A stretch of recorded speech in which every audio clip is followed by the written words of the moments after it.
خريطة؟ كمان ما في؟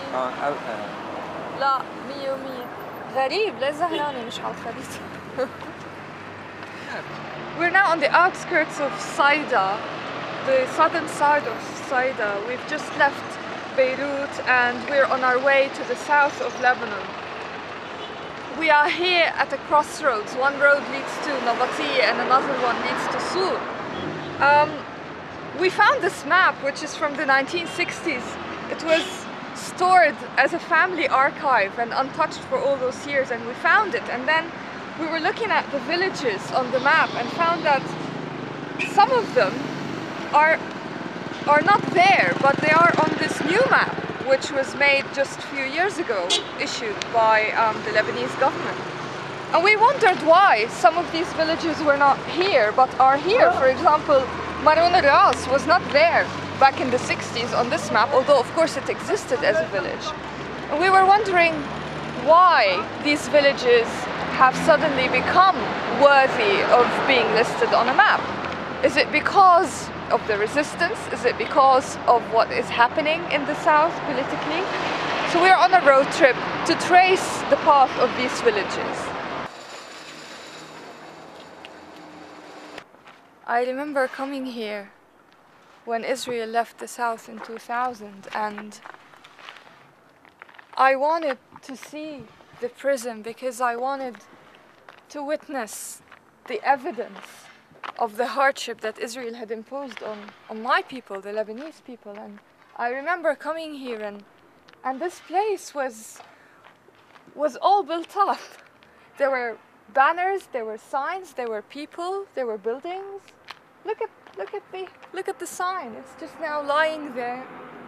This place was full of people. Everybody was coming here for the same reason as I was, just to see what was going on when Israel was in charge in this area. And I remember feeling that it was so important that the Khiam prison would stay as it was, as Israel left it, because it was a lesson for history. It was really a piece of history just here.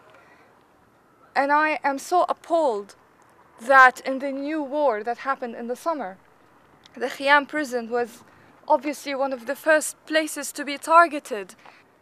And my feeling now, just through this short trip that we've taken today, just through talking to the fishermen in Saida, through talking to the woman in Marjayoun, through coming here, I've come to realize that what links the stories of all those people and my story is loss.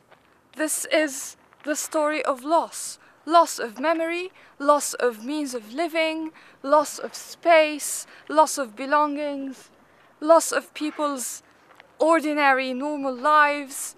It's an attempt at making us all lose our own identity. I cannot believe what has happened. It's become literally a mass of rubble. There's nothing left, no evidence anymore. Are we condemned to just bear all the evidence in our minds? But the thing is, I don't think this is effective in erasing memory, because it's still in my head. I still remember it very clearly. I remember all the rooms I walked into. I remember everything.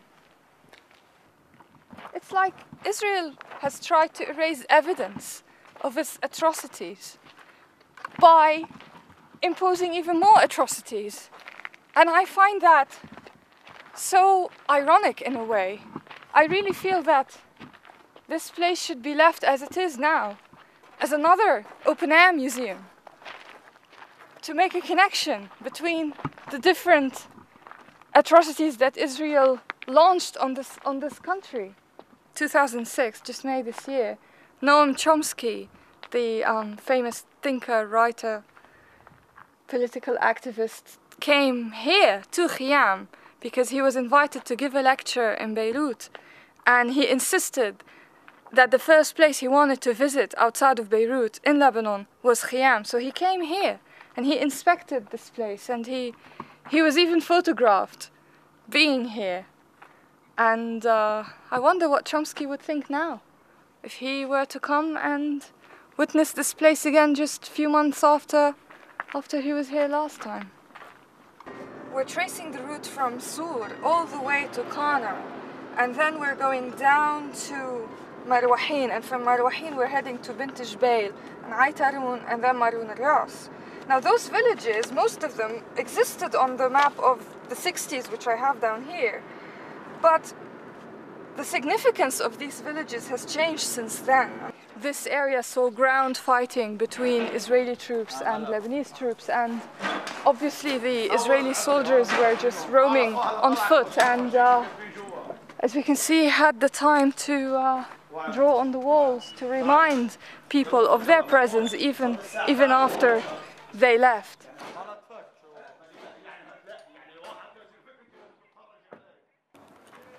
When we first started this journey, I remember comparing the old map with the new one and noticing that Marun al-Ras was not on the old map, but on the new map. Now that we've been to Marun al-Ras and witnessed the destruction in this area, I cannot help but feel that it's almost an attempt to remove Marun al-Ras from the map once again. For me, it is an attempt at the erasure of place.